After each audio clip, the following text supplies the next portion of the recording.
siempre decimos, de este gran ciclo de los fondos, lo hacemos en el contexto del ciclo Floricultura en colaboración con Diputación de Granada. Gracias a Pío Bautista, como siempre, por sostener esta colaboración en el tiempo cada año. Gracias también por elegir esta actividad hoy. Van a estar convirtiendo en un epicentro cultural muy interesante y bueno, hay otras actividades en la ciudad y agradezco mucho que hayas decidido venir aquí. Yo soy Pedro Ordóñez, dirijo la Red Ramón de Falla y el Grupo de Estudios Flamencos de la Universidad de Granada. Y para mí es un placer hoy y estoy muy contento porque no deja de sorprenderme la capacidad de la matanza y de la Universidad de Granada para atraer a artistas a Granada. En el caso de Vanessa Ibar, yo la conocí a través de su proyecto La Bienal del Metal, que lo presentó en la Bienal que se hizo deslocalizada en la aceitera en Sevilla. Me pareció una propuesta súper interesante por muchísimas razones. Ahí está seguirla en redes, utilizo material suyo en las clases, me parece que tiene una concepción de lo coreográfico y del cuerpo muy estimulante. Y de hecho, está aquí. O sea, ahora mismo no está aquí, pero está aquí. O sea, entonces, estoy muy contento de ello. También al mismo tiempo quiero dar las gracias, por supuesto, a Vanessa por venir y a Rosa. Me parece que era difícil encontrar un tándem más adecuado, más pertinente para hoy. Rosa Suárez es doctora por la Universidad de Granada, ella es investigadora, promotora, es una activista cultural y educativa. También en su posición en la Delegación de Educación de la Junta, aquí en Granada. Y bueno, colaboramos ya hace varios años, no mucho, tampoco somos tan mayores, pero sí que tenemos una actividad muy intensa y estoy muy contento también y quiero darte las gracias también por animarte a hablar con Vanessa. Y nada más, os dejo con ellas. Claro.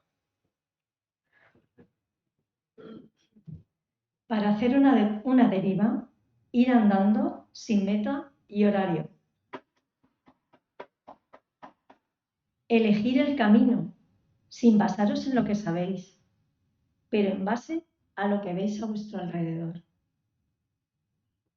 Tenéis que ser enajenados y mirar todo como si fuera la primera vez.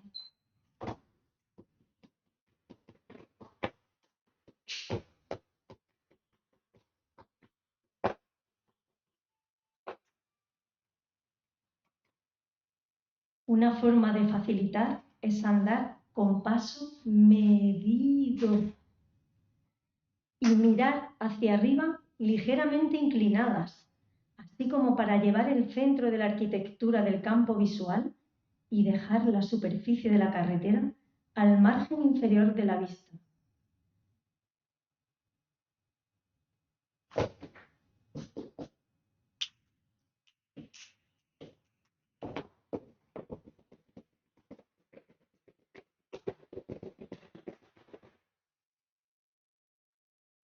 Tenéis que percibir el espacio como un todo y dejarse atraer por los particulares. Guy Debord, teoría de la deriva. ¿Cuál es tu deriva, Vanessa? ¿Cuál es tu deriva de los fondos? Pues hoy lo que acabo de hacer o este momento. Pues bienvenida. Si quieres puedes venirte aquí, aunque no hubiera gustado estar ahí en otra ocasión. Muchas gracias. Cuando imaginábamos este momento le dábamos tanta vuelta a cómo empezar que queríamos empezar pues así, ¿no? Con esa deriva de los fondos de Vanessa, con esa mirada hacia arriba inclinada, como decía Guy. Y bueno, al principio pues bueno, también dábamos vueltas cómo comenzar, cómo empezar, qué preguntas hacer, pues al final siempre es lo mismo, es el inicio, ¿no? Cómo te inicias en la danza, cómo te inicias en lo cultural, no sé, en el movimiento, dónde empezaste a bailar. Bueno, primero buenas noches y gracias por venir y por la invitación, de verdad es un honor. Encantada de compartir contigo, Rosa. Igualmente. Y por inicio. Me ha encantado. A mí también. Bueno, pues empecé en la danza cuando tenía 8 años. Es algo bastante típico que es como en el colegio con las actividades extraescolares. Vino una profesora que puso clases por la tarde, todas las niñas se apuntaron corriendo, yo no me llamó la atención. Y al día siguiente una compañera vino en el recreo y me dijo, mira, ayer lo que aprendimos. Y es el primer recuerdo que tengo vívido. Tengo un flash perfecto de aquel momento. Es curioso, como que de verdad esa frase, sé que es un poco romántica, pero es cierto que a veces la danza te elige a ti.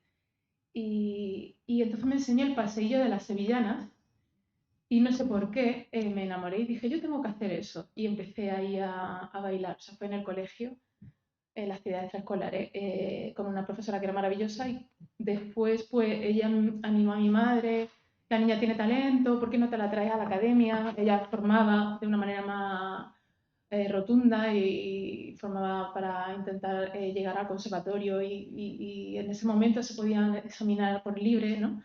La alumna y bueno, pues empecé a seguir un poco esa formación de la época de danza española, escuela bolera, danza estilizada, flamenco, todo allí. Bueno, soy Villanueva del Arzobispo de Jaén, que no lo hemos contado. Mi pueblo tiene como 8.000 habitantes y bueno, realmente ahí no hay flamenco, no había, sigue sin haberlo. Entonces, bueno, yo donde me iba acercando es lo que me llegaba de la academia, de los vídeos de esa época, ¿no? Gracias a esos programas tan míticos como Algo más que flamenco. Una llama viva. Yo ponía el VHS, lo tenía preparado ahí. Sí, sí, eso era lo que llegaba allí. Qué maravilla las actividades extraescolares, la verdad es que atrajeron a muchos niños, acercaron a la danza. ¿Y qué te parece a ti que se estén haciendo ahora algunas iniciativas para acercar el flamenco a la escuela? Bueno, me parece imprescindible acercar el flamenco, bueno, la cultura en general, la danza, porque es cierto que hay un vacío en esa formación en el colegio, ¿no? Cualquier iniciativa que vaya ahí encaminada me parece muy necesaria ahora mismo y muy importante. Son las primeras herramientas que deberían de desarrollarse para crear nuevos públicos, interés y formar a otro tipo de sociedad, ¿no? Bueno, y como jienense, que yo también lo soy, Que nos enteramos el otro nos día. enteramos el otro día que las dos somos de la provincia de Jaén, yo de Linares, pues teníamos una problemática y es que allí no hay conservatorio y no había ningún sitio oficial donde pudieras acercarte a la danza, hacer una carrera de danza como queríamos nosotras. Entonces, claro, la gente se iba a Córdoba o Granada. En tu caso, viniste a Granada, al Conservatorio Reina Sofía, pero fue principalmente, creo yo, porque también viniste a estudiar a la universidad, ¿no? Fisioterapia. Entonces, cuéntanos un poco cómo fue este salto a Granada, si viniste solo por la danza, también por la fisioterapia, cómo es tu relación con la fisioterapia, sigue vinculada a ella, en fin, cómo compaginaste esas dos carreras. Venga, vamos para allá. Sí, bueno, vine a la ciudad de Granada porque en ese momento quería estudiar fisioterapia y el sitio era esta ciudad. Y entonces elegimos también aquí porque podía entrar al conservatorio. Entonces la decisión fue por las dos carreras. Compaginarlo una locura. Y de hecho, fisioterapia lo tuve que aplazar un año, o sea que tardé 4 años en hacerla y también porque me ayudaron, ¿no? A ver las prácticas, moverlas de sitio y bueno, mucho esfuerzo comiendo bocadillos en un autobús, así me tiré el tiempo y los años.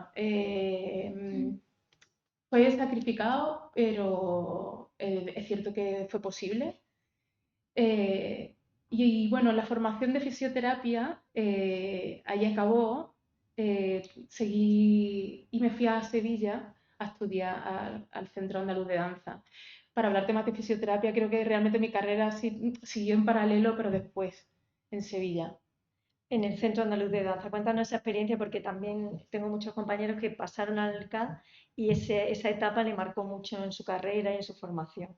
Cuéntanos si también supuso Sí, eso para ti. sí, bueno, fue súper importante la experiencia del CAD. De hecho, es una pena, que es lo que hablábamos el otro día, que ahora mismo haya desaparecido, porque ha desaparecido. Sí. Porque realmente fue el primer contacto con la danza profesional. O sea, en el conservatorio realmente no llegó a ser eso.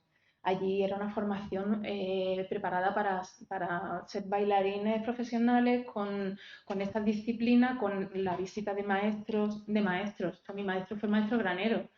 Es que el maestro Granero fue un profesor y un coreógrafo muy importante en la historia de la danza española. Y yo tuve la oportunidad de estar con él, Matilde Coral, o sea, con los maestros, con profesores, y bueno, y una formación muy, muy, muy compleja y muy completa. Realmente ahí sentí que era un paso a esto puede ser un futuro y una carrera.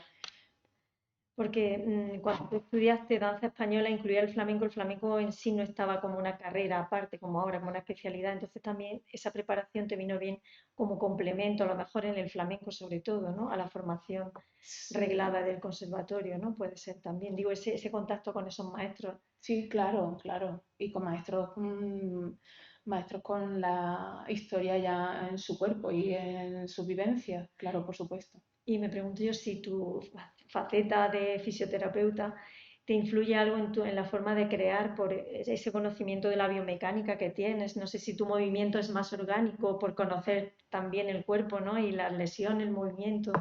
No sé si te influye o no, crees que no, no sé. Sí, sí, sí, me influye, por supuesto.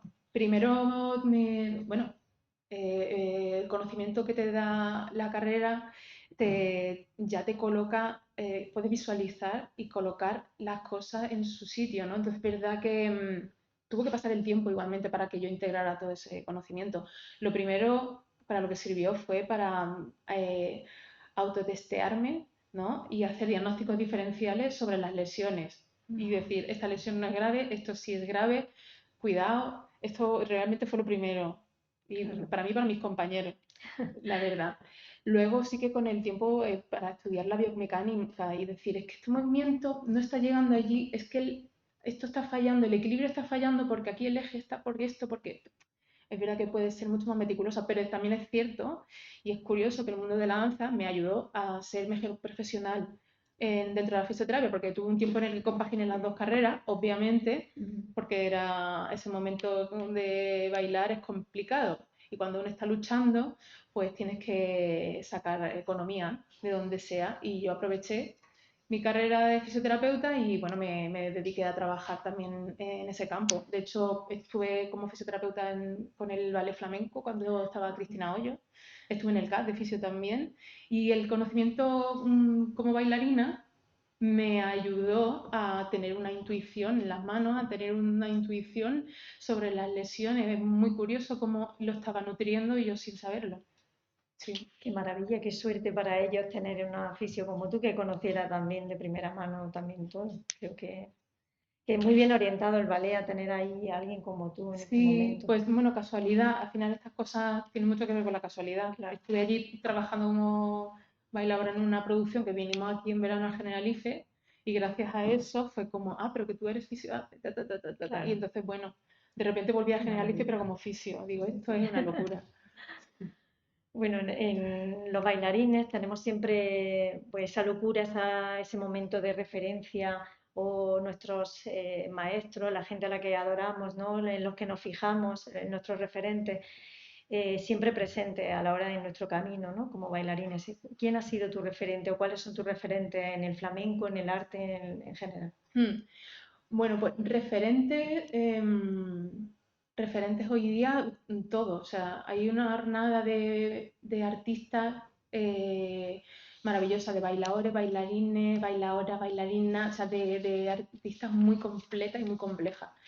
Es cierto que suelo mirar a otra época anterior, esas bailadoras de los años 70, ¿no? Que me inspiran mucho, o esas bailarinas que fundaron la danza moderna. Esto como una inspiración directa, ¿no? Pero siempre que hablo de referentes me gusta mucho nombrar, y hoy me he dado cuenta que son tres personas a las que no los busco como referentes por copia, que quizá en algún momento podría haber sido, pero son tres personas que me han influido muy fuertemente en mi carrera, en mi desarrollo como persona y como artista. El primero es Juan Carlos Lérida, que ha sido para mí un maestro bueno, él es un visualizador sobre los caminos que puede abordar el cuerpo, el flamenco, cómo se pueden abrir otras puertas, cómo abordarlo desde herramientas externas que vienen del contemporáneo, que vienen desde otros sitios. Mi cuerpo y mi pensamiento, es cierto que se transformaron después de trabajar con él. Tuve la suerte de estar en un proyecto con él. La producción y la dramaturgia era de una mecenas rusa que creyó que su obra tenía que ser contada en flamenco. Qué bueno. Y entonces encontró a Juan Carlos, porque la obra era una versión del Don Juan, pero de Pushkin. Entonces, curiosamente, Juan Carlos además se parece un poco a Pushkin. Lo que ya, evidentemente, ya le terminó de convencer era la figura que hacía la dirección. Y para mí fue un antes y un después. Y eso y su metodología del flamenco empírico. O sea, me parece una persona a tener siempre cerca y muy, muy, muy en cuenta. Luego la segunda persona, Belén Maya. Belén también, sí como referente como bailaora, pero más como puntal del flamenco contemporáneo, como creo que lo conocemos hoy y lo interpretamos hoy. Luego también, porque es cierto que es una artista a la que yo admiro, y cuando llegó un momento que esta persona la tuve cerca, ¿no? y empezó a apostar por mi talento y lo validó, o sea, si tú admiras a alguien y te valida, de repente te abre la puerta y te abre la confianza mucho más que si me hubiera programado cualquier festival. O sea, realmente es como que ella sentir esa legitimación, ¿no? Sí. En ella era como la portavoz del flamenco. No sé, una cosa así, sí es curioso. Y bueno, y gracias a ella de repente se abrieron como otros caminos. Y la tercera persona que siempre quiero nombrar como referente es Carmen Linares, que evidentemente es un referente como artista, como cantadora, como persona. Trabajo con ella, colaboro con ella hace años. Es un honor ir con ella, obviamente. Es historia del flamenco. El día que la conocí, recuerdo que la vi como si fuera una estrella del rock.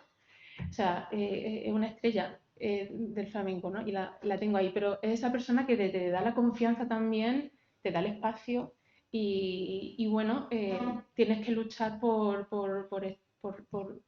acompañarle bien. Entonces, en esa lucha de acompañarle bien, creo que hay una cosa muy importante en mi desarrollo. Qué maravilla, qué suerte compartir con Carmen Linares esa experiencia y esas colaboraciones que este mismo año has tenido en el Circo Price en Madrid, ¿no?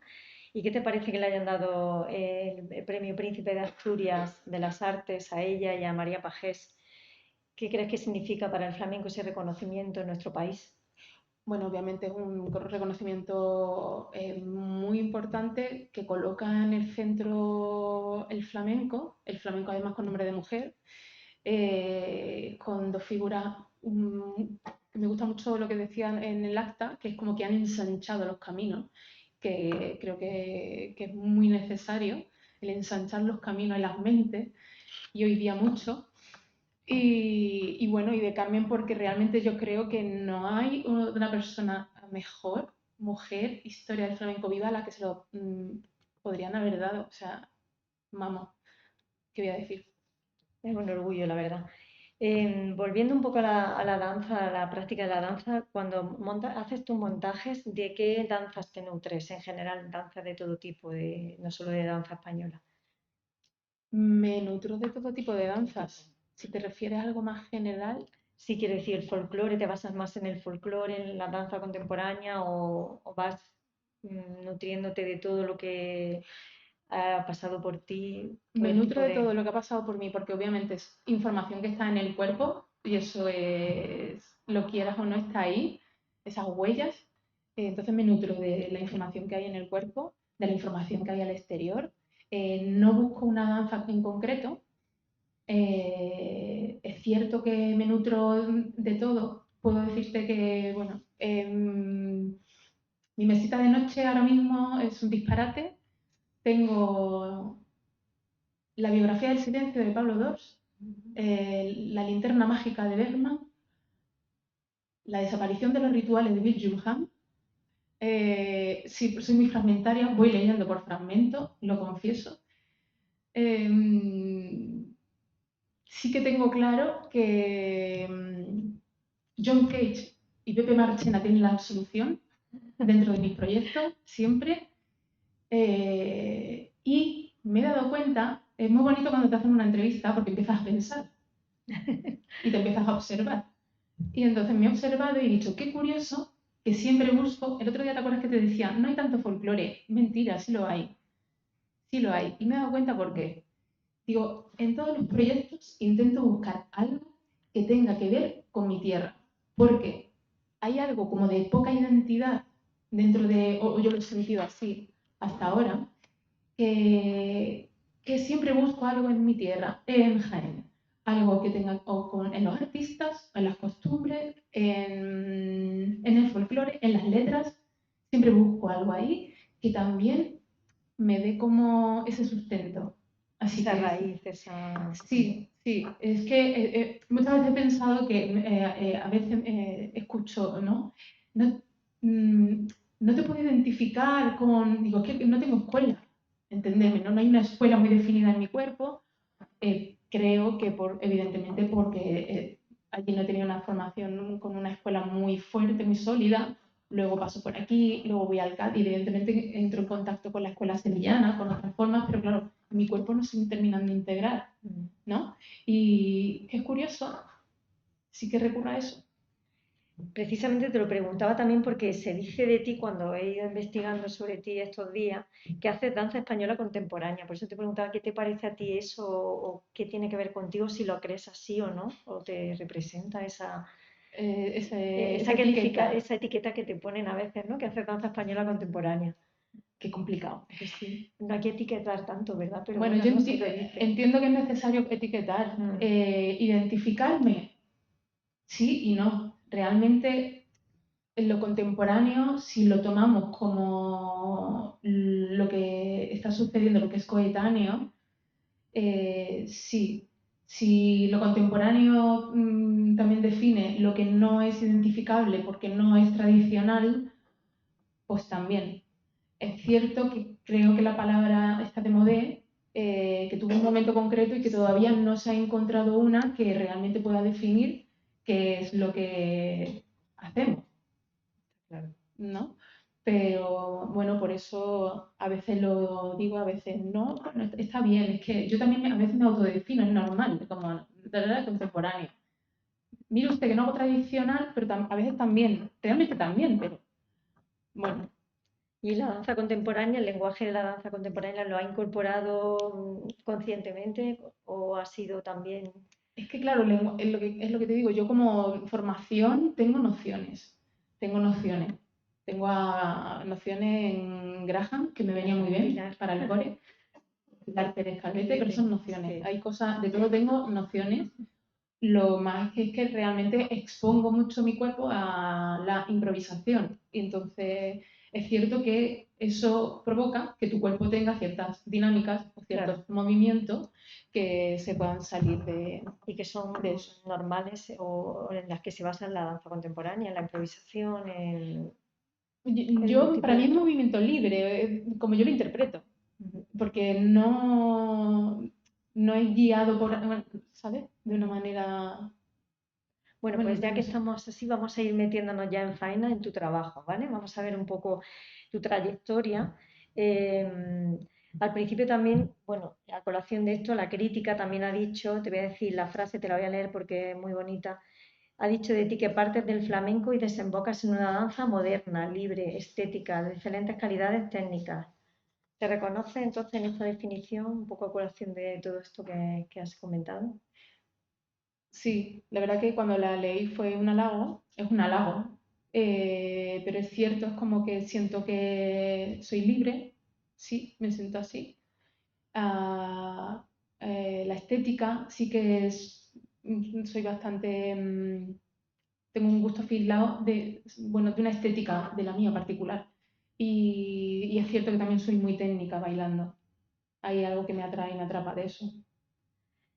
Y bueno, volviendo al trabajo y antes a cómo nos planteábamos cómo comenzar hoy aquí, cómo comenzar la entrevista, me lleva todo a pensar cómo empiezas tú un trabajo, cómo comienzas, cómo es tu forma de trabajar, si es en una mesa de trabajo, si es a través de la improvisación, experimentación. Cuéntanos, ¿cómo te enfrentas a esa hoja en blanco, ¿no?, que empezar a crear? Bueno, enfrentarme a un proyecto, soy determinante y soy caótica, soy indecisa y soy segura, o sea, y realmente todos son contradicciones. Todo está habitado de contradicciones y contrariedades, pero es verdad que lo que tengo claro es que un proyecto empieza antes de que tú seas consciente,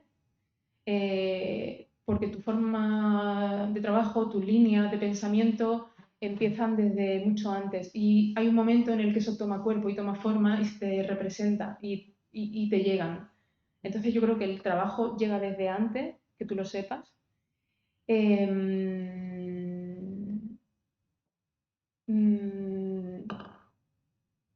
Y cuando aparece esa claridad y aparece ya como forma de esto tiene que llevarse a cabo, ¿no?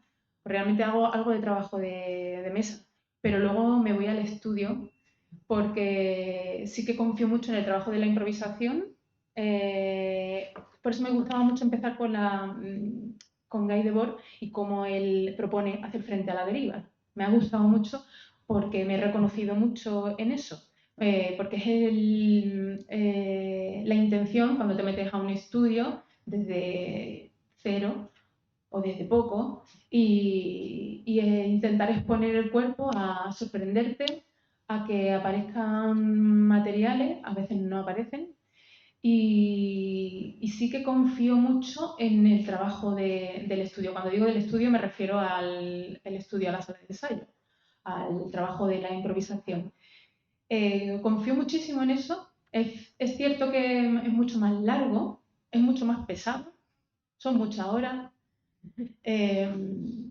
pero cuando sientes, porque eso lo he sentido, cuando sientes en el cuerpo un escalofrío, porque has encontrado algo y tu cuerpo lo siente antes de que tu mente lo piense. Cuando sientes eso es como si fuera soy una buscadora de perlas, ya acabo de encontrar una perla. Eso estaba ahí, hay algo que estaba velado y se me ha representado, se ha desvelado. Ese hallazgo, es que eso tiene tanto valor. Yo al menos en mi forma de trabajar le doy tanto valor que luego me voy otra vez a la mesa y entonces a eso le doy total veracidad, continúo con el trabajo de mesa y ampliando, cambiando, desviando y otra vez al estudio. Y el trabajo suele ser así, con este orden. Es verdad que así de manera general, cuando hay algo que aparece de forma clara, suelo tener claro la visión global artística del proyecto, pero solo eso. Luego todo soy muy caos. Sí. Es que es muy complicado y en tu propia trayectoria, que en verdad desde que empiezas con tu primera producción en solitario en 2019 es corta, ¿no? Bueno, pues habrá habido esa evolución que ahora nos contará a lo mejor de cómo enfrentarte también a ese trabajo. De hecho, en 2019 en Sierpe, que fue tu primer espectáculo en solitario, como hemos dicho, se estrenó en la Bienal de Flamenco de Holanda, ¿no? Flamenco Bienale se llama, de Holanda. Y en esta es la que yo te decía cuando hablábamos que se suele decir que tenía una predilección, que parece que se figuraba mucho el folclore, ¿no? Entonces quería preguntarte si eso es así, aunque ya nos has respondido antes un poco, o no, en este caso en cuestión en Sierpe. ¿Te hablo del folclore así como en concreto? O háblame de Sierpe en general, de todo, sí. Porque aparece, igual iba a aparecer. Sí. Pues el primer proyecto que hice es curioso cómo empieza. Empieza con una pieza corta. Vale, empieza con una coreografía que iba a formar parte de un proyecto que iba a hacer con Belén Maya. Y empezamos a trabajar en ello. Y la pieza iba sobre el mito de Medusa. Entonces empecé a trabajar sobre eso y desarrollé una coreografía, trabajamos juntas, pero fue el momento justo en que Belén decidió dejar de hacer proyectos escénicos así como de gran formato, de buscar un poco más la docencia. La pillé justo en el cambio, ¿no?, de etapa artística y de vida. Entonces eso se transformó en una pieza corta que se llama Mujer en Azul. Lo presenté a un certamen de coreografía que hay en Madrid, ganamos el primer premio a coreografía de solo y tomó esa forma, y puedes poner un vídeo y vais a ver cómo evoluciona una cosa a la otra. No, este es el segundo.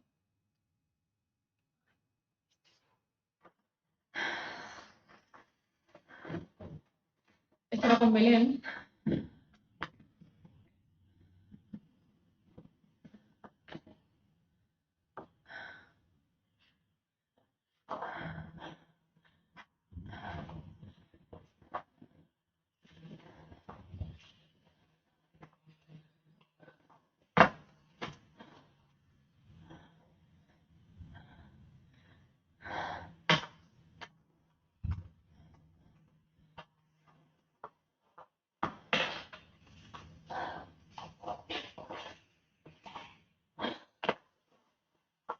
Y este trabajo coreográfico, verás ahora qué pasa, a tomar forma.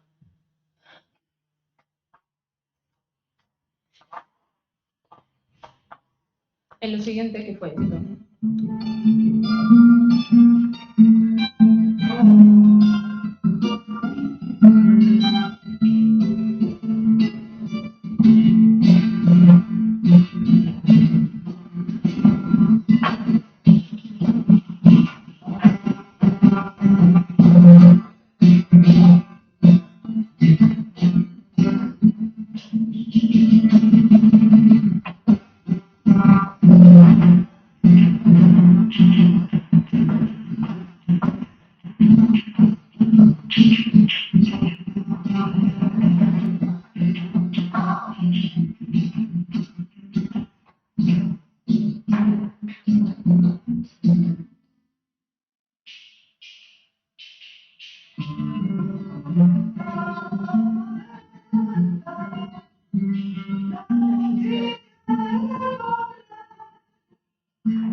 Bueno, pues esto es como una cosa se transformó en la otra y luego en la siguiente, y tomó forma de esa pieza que veis, que estaba acompañada a la guitarra con José Torre, y en ese caso en el cante estaba Mercedes Cortés, que por cierto está interpretando El Testament de Amelia, que es un romance catalán y que tiene una cosa también muy mitológica en el contenido, y nos pareció que en el tono y en la letra tenía mucho que ver.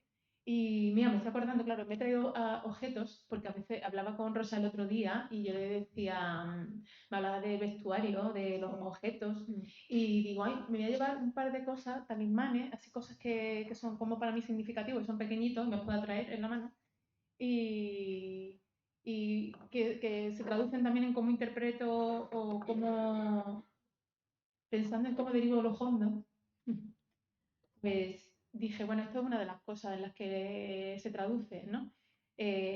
Cuando estaba trabajando en la pieza de Medusa, y hablaba mucho de esto, nos ponemos muy pesados cuando nos ponemos a investigar en algo, se lo estaba contando a un amigo y hablaba sobre mitos, sobre es que Medusa, la mirada, los ojos, porque piedras, porque transforma en piedra, y me decía, mira qué curioso, mi amigo es marítimo, mira qué curioso lo que hacía mi abuelo, y me enseñó esto. Y dije, esto es lo que me tenías que enseñar. Y entonces uso las piedras en el espectáculo, en la obra, como castañuelas, ¿no? Y para mí eso fue como pues la solución también a este personaje que me gusta mucho trabajar con peculiaridades y con distintivos, y es como este personaje tenía las manos y cómo se movía, ¿no? Y que era con estos palillos. Y esta era La Mujer en Azul, por eso también en esa falda, jirones a trozos, ¿no? Que era como para mí era la traducción de lo que no tenía en la cabeza lo tenía en las piernas, en el cuerpo, ¿no? Y Sierpe empezó por ahí. La pieza fue tan rotunda que me dio el empujón de decir, y tenía tanto contenido, que dijimos, esto hay que continuarlo. Entonces empecé a liar a gente y empezamos a formar el proyecto largo. La primera persona fue, bueno, la persona que me acompañó en la dirección y dramaturgia, que fue Francisco Sarabia Marchirán, y él fue quien me recomendó, que es el siguiente vídeo, que lo podéis ir poniendo si quieres, no tiene audio, me recomendó trabajar con esta artista. Es una artista plástica, es de Elche, Susana Guerrero, y Susana trabaja sobre la contemporaneización de la mitología.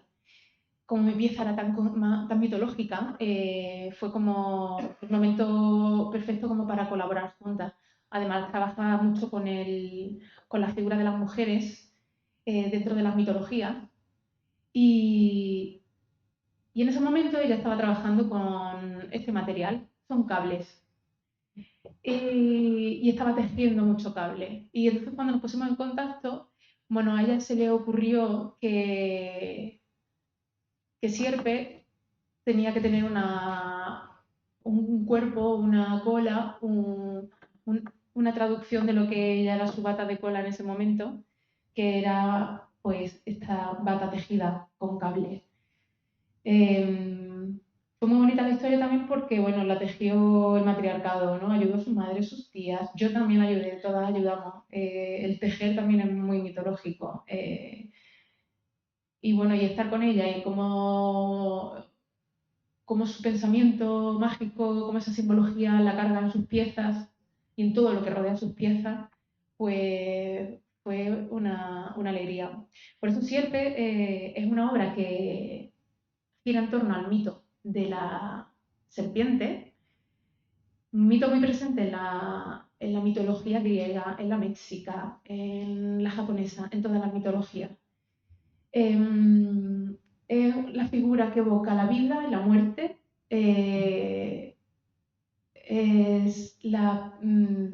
Pero también es la personificación del mal. Como muda la piel, evoca la vida renovada y la resurrección. Pero en nuestra cultura occidental, la sierpe se identifica con la tentación y con el pecado, cosa muy femenina en nuestra cultura. Entonces nos pareció muy buena idea aunar esos dos conceptos y establecemos una analogía entre la figura de la sierpe y el relato mítico de la bailaora, ese relato construido por los viajeros románticos del siglo XVIII y que curiosamente adjudican esas calidades y cualidades al baile de la mujer, los mismos que se le atribuyen a la figura de la sierpe. Entonces cogemos esos universos y los plasmamos durante el espectáculo. Mira, en el siguiente vídeo, en el tercero, hay distintas imágenes donde se ve la comparativa entre... No, el 3, ¿no? Sí. Vale. La simbología, ¿no? De las tejedoras. La anfisbena, que es esa serpiente de doble cabeza. Y ahí estoy con Rocío Guzmán, que es la cantante que está en el proyecto. El pecado original. Esa es la figura que represento con el guitarrista, con José Torres, ese número en el que me meto por dentro de la guitarra, el trépole, da por las cuerdas, la furia femenina, que evidentemente es Medusa, esa cabeza, y esa ira congelada y erática. La seducción, el rojo, la bailadora española, como la bailarina española que describe Rilke en sus poemas, o Salvador Rueda, que hablan de la bailarina española y la describen como culebras, mueve los brazos como culebras, enarca su cuerpo como serpiente. Curioso. Y Y el siguiente vídeo, si queréis ver, es un fragmento teaser de la pieza.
No te será yo que te mate tu alma.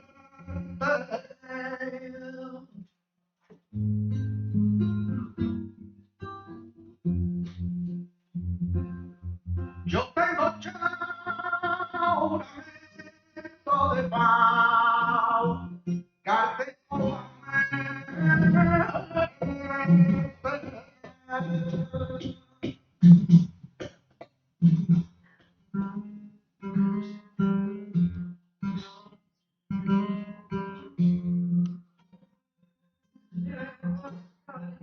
Yo te quería preguntar aquí por la indumentaria, la bata de cola. de- la bata de cola de cable, si te tienes que cambiar la fotografía, adaptarla.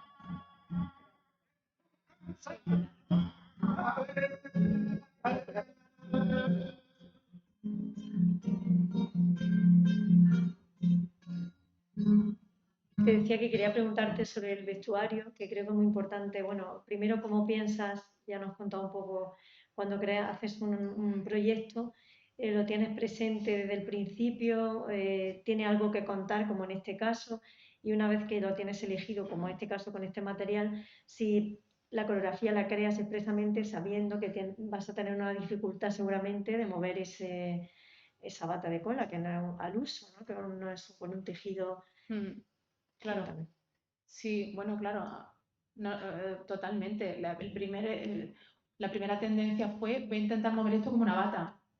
Y era como, vamos a ver, es absurdo. Si quieres una bata, ponte una bata Claro. con tela.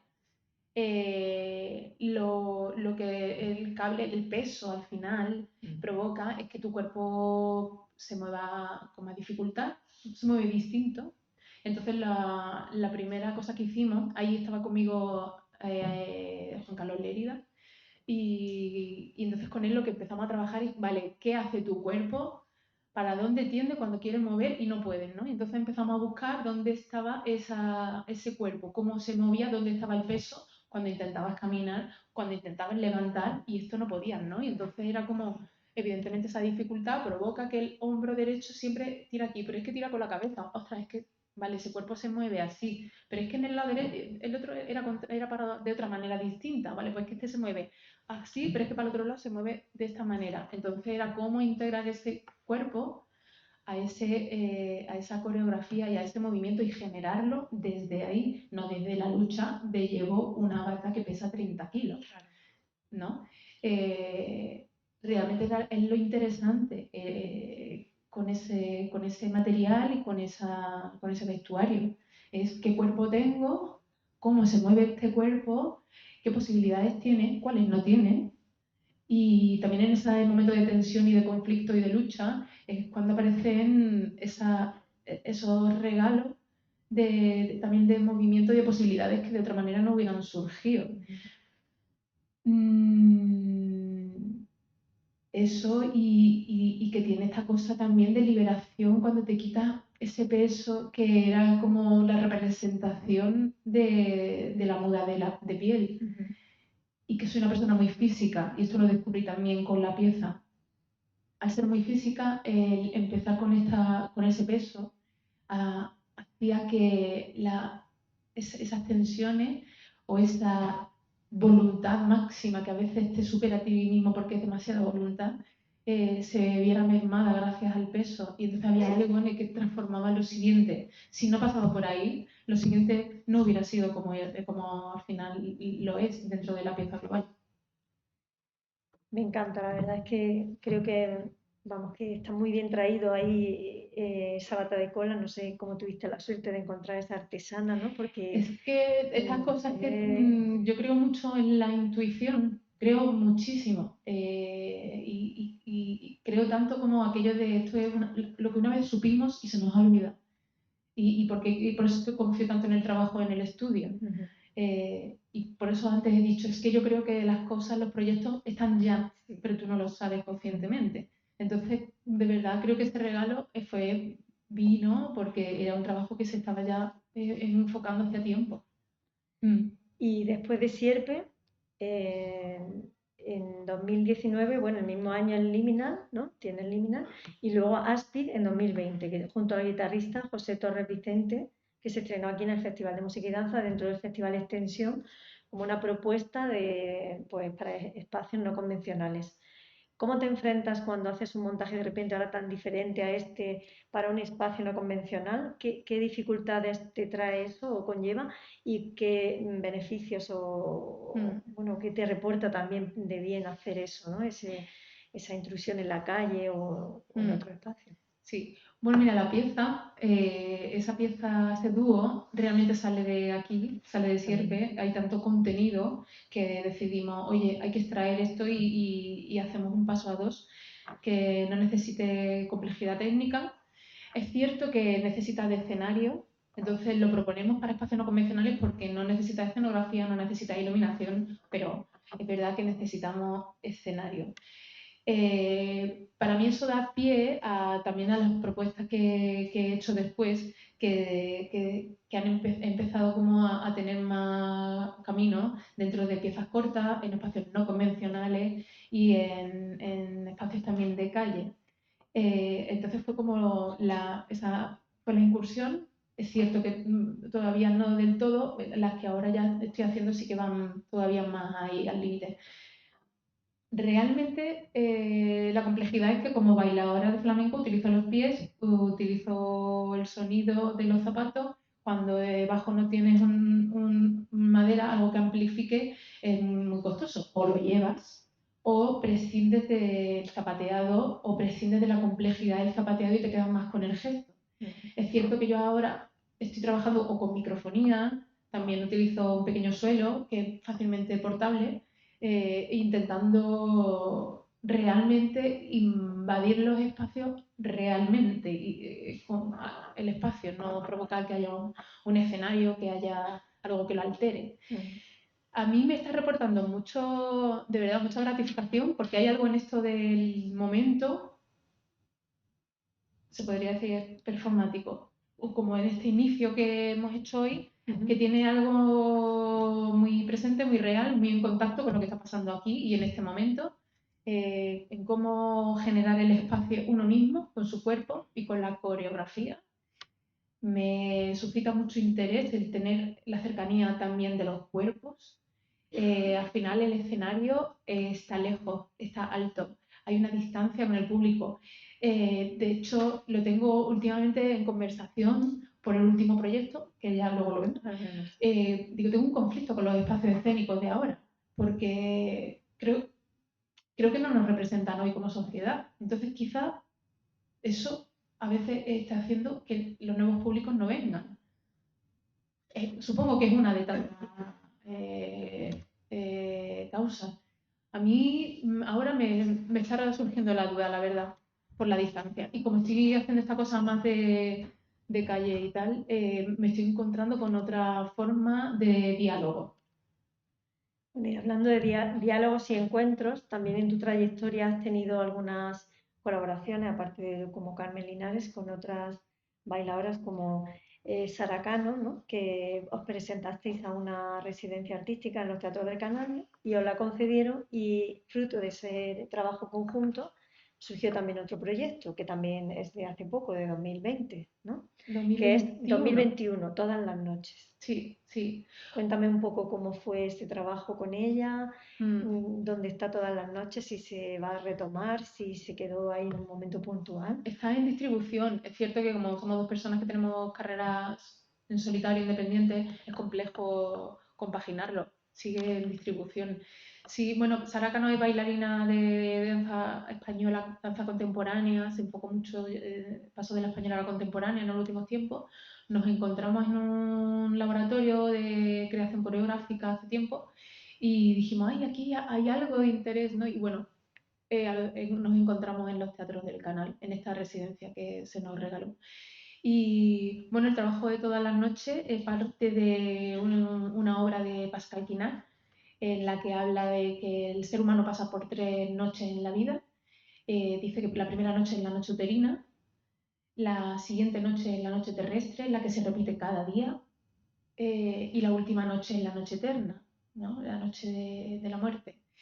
Entonces, un tema denso, obviamente, muy complejo, pero hay algo en esa tensión, en esa oscuridad y en el crear que al final dio resultado a este trabajo que ahora voy a ver. En este trabajo entendí cómo se pueden afrontar los proyectos de distinta manera. Un proyecto creativo no se afronta, se puede afrontar de muchísimas maneras.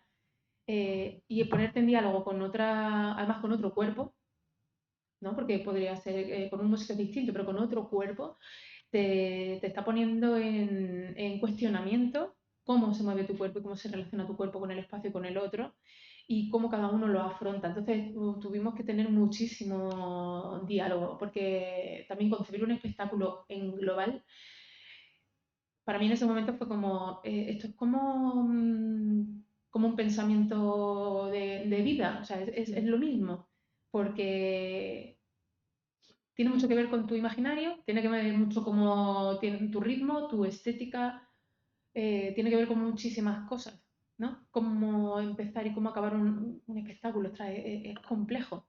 Y bueno, mucho trabajo, mucho entendimiento, creo que salió algo muy interesante. Nos acompaña también María Marina a la guitarra y a la voz. Y bueno, este es el teaser que podéis ver. Yo hablo y hablo, no sé si en algún momento queréis preguntar algo, esto es hasta el final. Aquí lo dejo. ¿Pedro? Vale, por favor, sentiros libres.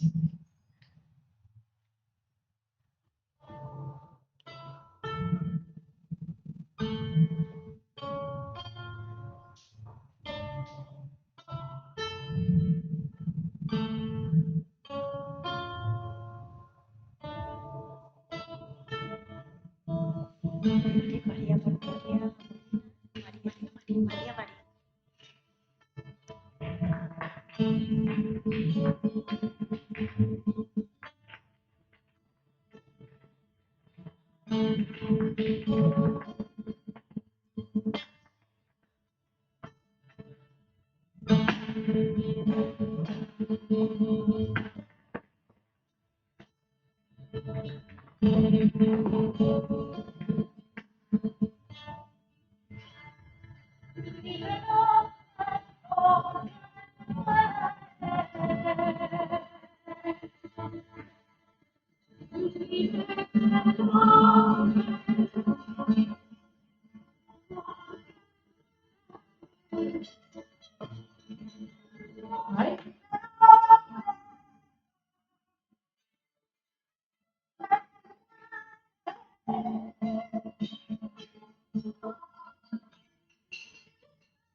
Muy bonito. Pues hablando de otros cuerpos, ¿no? Y de la relación con el otro, también has tenido otros trabajos como son realizar coreografías en encargos para otras compañías, como es el caso de Danza Móviles. Y bueno, concretamente con ese tipo de con ese tipo de compañía de danza integrada, ¿cómo es el trabajo, enfrentarse ese trabajo con esos bailarines? Con ese bailarín en este caso, creo que fue. Sí, sí. Bueno, pues Danza Móvil es una compañía sevillana que trabaja la danza integrada. Casi realmente todo el alumnado tiene síndrome de Down. Yo los conocía desde antes por otros trabajos, otros proyectos con los que colaboré con ellos. Y bueno, como llevaba tiempo conociéndolos, me propusieron hacer una pieza con Elio. Elio es un bailarín maravilloso. Trabajar con él, además de ser fácil, sí que me obligó y en el trabajo al final creo con la danza integrada te obliga a primero abandonar el ego, porque realmente tienes que generar un espacio de encuentro verdadero donde los cuerpos fluyan. Es curioso porque ahí sí fui más consciente de cómo hay que generar ese espacio conjunto, ¿no? Realmente se trabaja igual que con una persona sin discapacidad. Lo único más obvio que tú tienes que trabajar con este tipo de personas con una capacidad distinta es generar el espacio para que fluya el cuerpo y la información lo mejor posible, ¿no? Generamos igual el material desde la improvisación y entonces ahí cuando yo veía lo que ahí fluía de una manera natural, entonces iba fijando ciertos ítems, cierta pivote donde los dos nos podíamos agarrar sin que fuera una constricción. Y porque hay una cosa también que tiene el flamenco, con lo rítmico, con la tierra, con esa cosa que en conversación con uno contemporáneo, y ellos, o sea, Elio es súper listo y rápido y se contaminaba muy rápido y era como dejar que se contagie, igual que nos contagiamos en la vida diaria los unos de los otros, pero teniendo mucho cuidado en las palabras, ¿no? Sin forzar según qué cosas. Entonces, bueno, muy recomendable el verle a él bailar. Te abre los prejuicios y te los mueve.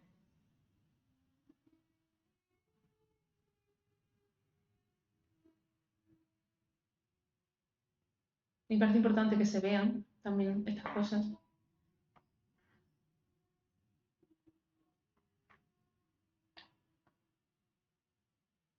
Estuviste aquí en la Universidad de Granada la semana pasada con esta pieza. pieza. Sí, sí. Estuve con Elio.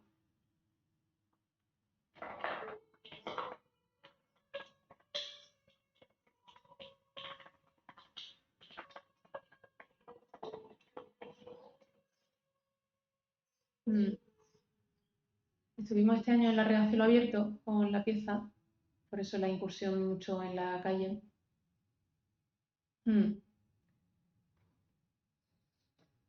Os animo a preguntar. Dale, ven. Alguien que rompa el hielo. Yo te he visto antes en Lo vio. letra de filosofía, ¿recuerdas? Ay, no me digas. De semiótica. Sí, en el Congreso de Semiótica. Yo estoy estudiante de temas. Ah, vale, qué bien. Y me diste una piedra. Te di la piedra. Sí. El truco de la piedra. Lo he vuelto a utilizar. Sí, o sea, porque viste una piedra, o sea, yo tengo mucha curiosidad al principio, no sé qué funciona de manera yo gasto muchas de esas piedras para bailar, me Sí. parece, wow, es sorprendente, sí. Y justamente con Sion y este como danza integral, quiero preguntar cómo trabajar, como han mencionado, hablan muy bien, ¿no? Como trabajar con esos diferentes cuerpos, Mm, porque también me interesa mucho como, no sé, como yo practico un poco de danza butón ajá. y también mucho interés también en danza contemporánea y tengo algunos amigos nuevos, por ejemplo, también son un poco así, diferentes, ¿no? Mm, Y la verdad, yo quiero hacer algo como esa pieza, como también dar un poco de visibilidad de mm, ellos, pero me da todavía, no sé cómo acercarme a él como, por ejemplo, mi amigo es ciego, ajá. no ve casi nada, Ah, y otro día cuando toqué, como me está enseñando con otras formas de hacer cosas, ¿no? Con ujú, otro sentido. ujú, Entonces, tú solo tienes que yo con mi mano, o sea, solo cerca a su cuerpo y acá, andar normalmente, y él se dice, sí, que a mi paso. ajá. Yo estaba súper como tengo las carreras, y entonces no, tú andas como normal, yo sé que tú se forma de seguir, vas increíble, creo que puedes sacar mucho como, Mucho como contenido. mucho contenido de ahí. Sí, sí. De hecho, mira, la compañía de danza móviles sí que tiene una bailarina que tiene una discapacidad visual que se llama Sara Baker. Que si miras algo de esta compañía puedes ver que Sara, una chica súper alta, guapísima, también es fisioterapeuta. Sara Baker, que creo que es como se llama ahí, o Sara Gómez Baker. Sí. Y sí, yo realmente lo que decía al final, para mí fue y sigue siéndolo porque sigo trabajando la pieza con Helio y sigo trabajando con Helio.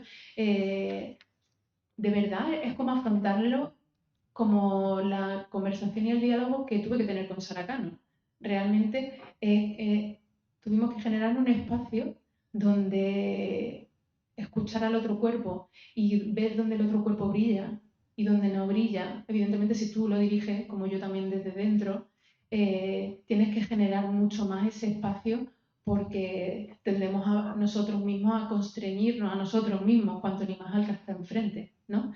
Pero para mí es como dar tiempo a ese trabajo de curiosear, de explorar e improvisar, porque hay cosas que es cierto que se instauran, que tú ves cuáles son las naturalidades de ese cuerpo y esas necesidades, y es como de qué manera puedo equilibrar sus necesidades con las mías, ¿no? Y por supuesto, yo me daba cuenta las veces que yo intentaba llevarla a mi terreno y yo intentaba tensionar. Y entonces hay una cosa que empezaba todo a ser feo. Yo decía, ¿pero qué te pasa?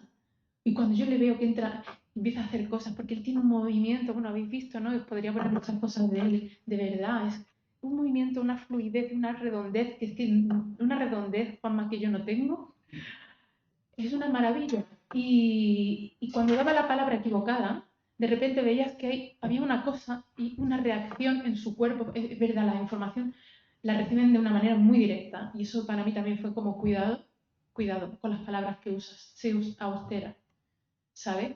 Y porque es que de repente se convierte en lo contrario a lo deseado. Y para mí es como mucho desde la paciencia, la escucha y realmente ser consciente de cuándo está en la naturalidad y la organicidad. Y entonces decir, vale, yo aquí puedo estar en equilibrio. Por ejemplo, un ejemplo muy concreto, práctico. Yo con ello tengo que tener cuidado con la rítmica, porque si se quiere apretar con la rítmica contra la musculatura y contra los pies al suelo y el equilibrio, ¿no? Entonces dije, vale, tengo que componer la música. Ahora que te meto, venga. La música se lleva un tempo flamenco, pero es como una bulería de Jerez, nunca cierra. Y es como, por favor, que sea un tempo que nunca cierre, porque si él escucha el remate, él lo va a querer rematar. Y como él lo va a querer rematar, va a apretar el cuerpo y no va y no. Entonces hay que dejar que escuche eso ahí, que eso fluya y que él escuche ese tempo, pero no le obligue a una tensión, que es lo que tiene el flamenco cuando vas a rematar, ¿no? Esa tensión y remato. Por ejemplo, estrategia que yo veía poniendo distintas músicas que le generaban en su cuerpo y en su en su imaginario, cuáles les gustaban más y menos, obviamente igual que a mí, creo que es normal. Oye, y compartiéndolo, ¿no? ¿Esta te gusta? No, sí. Tiene síndrome de Down, no es tonto. Sí, la palabra de naturalidad creo que es esencial. Sí, La naturalidad de todo tu cuerpo, porque nosotros caemos desconocimiento. Nosotros como nosotros tenemos el cuerpo y cómo comprendemos el cuerpo, ¿no? Claro, para llevar a una cooperación o danza juntos hay que intentar comprender otro cuerpo, ¿no? Con menos, conocer a otro cuerpo, ¿no? Con el tiempo. sí, y a veces realizar preguntas básicas. Es que no puedes, que no te gusta, o sea, cosas básicas, que te cuesta trabajo, es que... Sí, de verdad. Hay que respetar su propia sensibilidad, su propia forma con naturalidad. Sí. Sobre todo, pero otra cosa es que me interesa mucho la de la improvisación. Sí. Porque han mencionado durante esa charla, mucho tiempo se habló de la improvisación, ser su propia forma de trabajar, ¿no? Como llevar de la mesa, no sé, trabajo de mesa, no sé si quiere, pero es como una punto de partida, una serie de ideas, un tema, por ejemplo, y luego llevar a tu estudio, hacerlo con ese tema, hacer su trabajo con el cuerpo, ¿no? Y eso de improvisación, esos movimientos o ciertas dinamismo que le parece interesante, que les parece seguir trabajar, al final tener ese resultado con esos procesos. A lo mejor yo tengo con la palabra improvisación, tengo otra diferente como forma de conocerlo, también de mi nivel de español, ¿no? Para mí como improvisación, como algo todavía más, como no tan trabajado, sino más espontáneo en la escena, ¿no? Cuando el resultado final, por ejemplo, va a tener una función, espectáculo, va a tener algo como movimiento más inconsciente que sale, ¿no? Por eso me interesa muchísimo lo que llevas, los movimientos que surgen durante el laboratorio, hasta su pieza final, y como la improvisación realmente que pasa en ese momento en el escenario, que no esperaba, ni el artista, ni el público que lo esperaba. El cómo se lleva Sí, como al escenario, o cómo se fija. Tanto como cómo se lleva esta improvisación al escenario, como la improvisación mismo que se surge en el escenario sin antes incluso nada preparado en el laboratorio. Ajá. Bueno, a ver, la primera vez que improvisas algo, cuando vuelves a hacer una improvisación sobre lo mismo, tú ya hay cosas que tienes fijadas. O sea, como la primera vez, tendría que ser que te enfrentara a algo por primera vez. Trabajar algo mucho desde la improvisación, está bien. ¿No pasa? Mira, esto... Bueno, no, esto ya es lo siguiente. Esto es lo siguiente que yo os lo cuento. Me estoy pasando. No pasa nada. Estas son improvisaciones. Estos son grabaciones que hice porque me preguntaba Rosa durante la pandemia, oye, ¿qué pasó? Y dije, bueno, pues mira. Le preguntaba que ahora estamos aquí todos tan contentos sin mascarilla, pero hemos pasado en su breve recorrido profesional, de 2019 a ahora hemos pasado una pandemia mundial.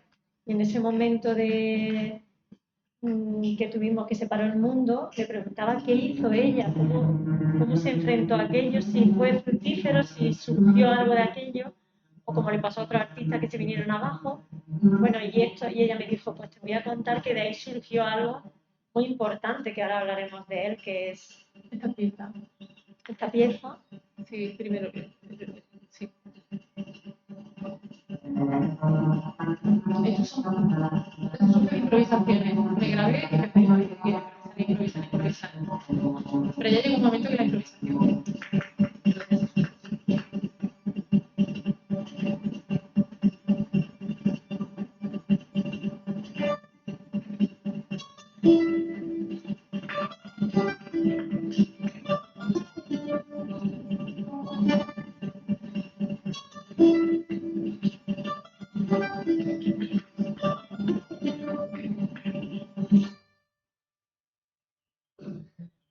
Hay una cosa, qué buen compañero tenías, ¿eh? Mi compañera. O compañera. Es una pieza de videodanza. Sí. Eso estamos dando improvisaciones, pero llega un momento que la improvisación al final establece un tipo de cuerpo, un tipo de movimiento y eso se empieza a repetir. Evidentemente, si quieres dejar espacios, puedes dejar espacio en blanco, ¿no? Yo lo hago, en la última propuesta lo hago, dejo espacio en blanco y digo aquí, no sé lo que va a pasar. Es verdad que hay un cuerpo concreto y hay algo, están pasando cosas concretas, pero la coreografía no está fijada. Entonces permito que pasen cosas. A veces me sorprende y a veces no. Pero para mí eso es el trabajo de la improvisación y cómo lo puedes fijar, obviamente, porque lo recuerdas, porque tu cuerpo recuerda o porque lo grabas, ¿no? Pero para que te sorprenda como primera vez, te tienes que enfrentar a algo por primera vez. Eso, era una videodanza que yo la quería poner porque le tengo mucho cariño, porque fue... no, la videodanza es este vídeo nada más, realmente son 4 actos. Lo que pasa es que no os quería aburrir con tanta cosa y tanto material. Y bueno, esto lo hicimos a distancia, yo estaba sola y me puse en conversaciones con un compañero, José Torres, que es un guitarrista, compositor, que también antes lo habéis visto, y con la editora de imagen, Ana Solini. Y entonces dijimos, oye chicos, ¿por qué no hacemos algo? Mucha gente lo hizo en el momento videodanza. En la nuestra lo peculiar es que lo hicimos a ciegas, es que yo cogía grabaciones, autograbaciones, y se las iba mandando a la editora y yo no sabía lo que estaba haciendo el compositor. Y ella lo iba montando en secreto. Entonces vimos al final el resultado. Ella lo único que me decía, a lo mejor me faltan más imágenes por aquí o por allí, ¿no? Y me pareció una buena forma también de componer. Aprendí cómo se puede componer desde, en ese caso sí que era desde lo aleatorio, porque no sabíamos qué estaba haciendo el otro, simplemente teníamos un puñado de palabras en las que hicimos un brainstorming, lo compartimos y dijimos, vale, vamos a trabajar sobre estas palabras. Cada uno las agrupó y las entendió, porque las palabras tienen eso de una manera muy distinta. Y eso fue. Y lo siguiente que pasó es que, bueno, gracias a ICI conseguimos una residencia, apoyo a una residencia artística online con 2 artistas, 2 músicos. Uno es Frank Moon, es británico, vive en Londres, y el otro es español, pero vive en Holanda, Enric Montfort. Entonces, la primera pieza que os he puesto para que veáis, esta realmente se quedó en esa pieza online. Esa es el siguiente Y vídeo, esto si es quieres. el programa Ventana, ¿no? Lo que nos está El programa contando, Ventana. que fue una ventana como a ti te dio la vida, ese programa Ventana en ese momento, ¿no? Ventana a la esperanza.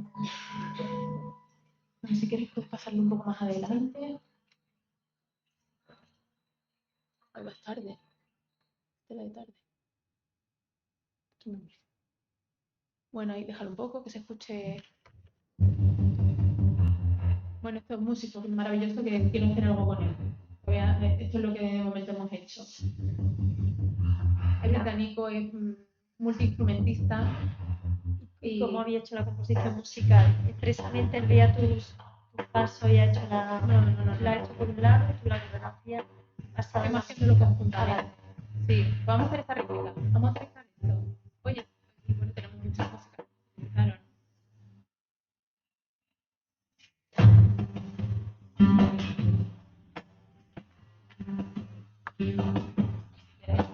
¿Qué pasa? Sí. Cámbialo. Está cantando, pero... Nada, corta, es que muy tarde. ¿No lo pongo? No, quítalo. Me va a tener que echar el seguridad. Bueno, cuéntanos un poco esto del proyecto, el programa Ventana, que de ahí surgió La Reina del Metal, ¿no? Que es en lo que estás ahora, Claro. ya que es la actualidad. Sí, esa es la pieza que sí que tengo mucho interés en que veáis, porque es lo último, pues el último vídeo. El 10. Sí. Esto fue también gracias al apoyo a...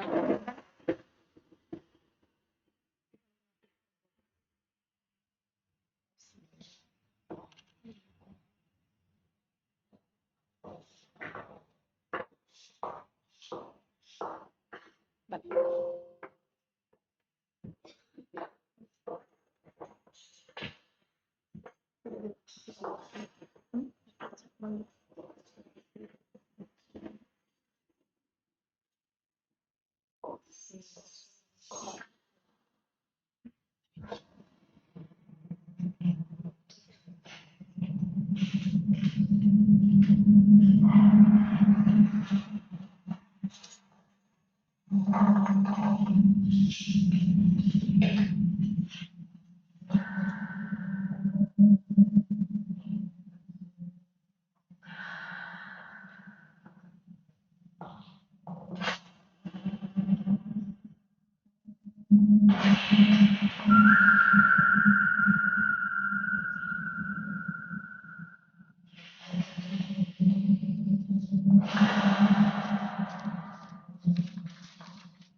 Bueno, pues por ahí. Ahora estamos con las ganas para que vayáis a verlo en cuanto lo streaming.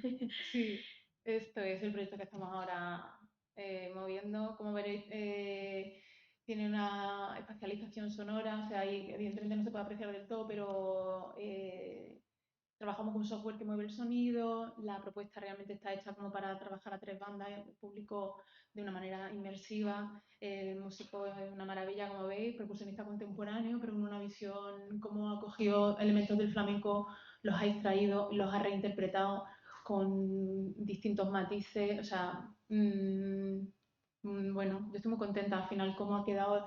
Las piezas también está Susana Guerrero, también participa con nosotros, con elementos Te iba a metálicos. preguntar la escenografía y todos esos elementos. Sí, ¿cómo? estas cosas. Esto empezó desde antes. Susana quería que me lo pusieran siempre y yo que no.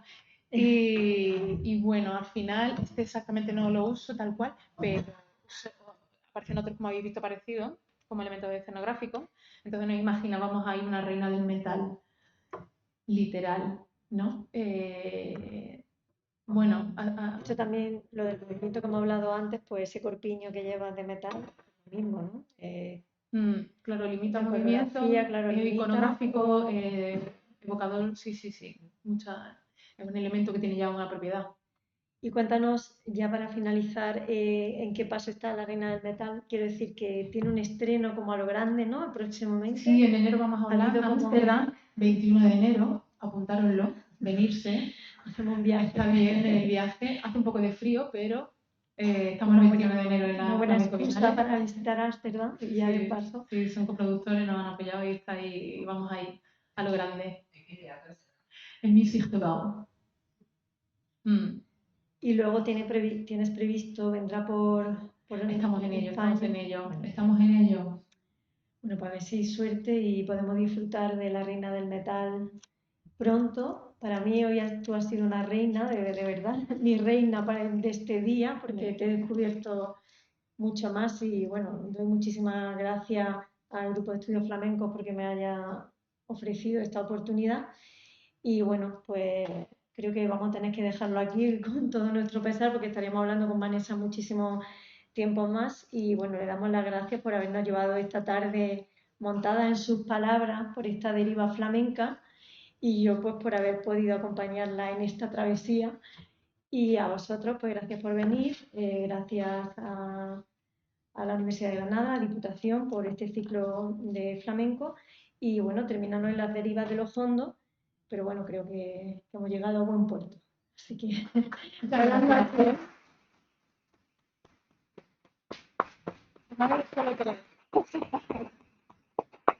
Muchas gracias. Muchas gracias. De verdad que sí. Agradecida, agradecida. Y bueno, si queréis algo, preguntar, decir o nada, ahora después de lo que queráis, lo compartimos así como llama fuera de la mesa, ¿no? Sí. Muchas gracias, Rosa. Gracias.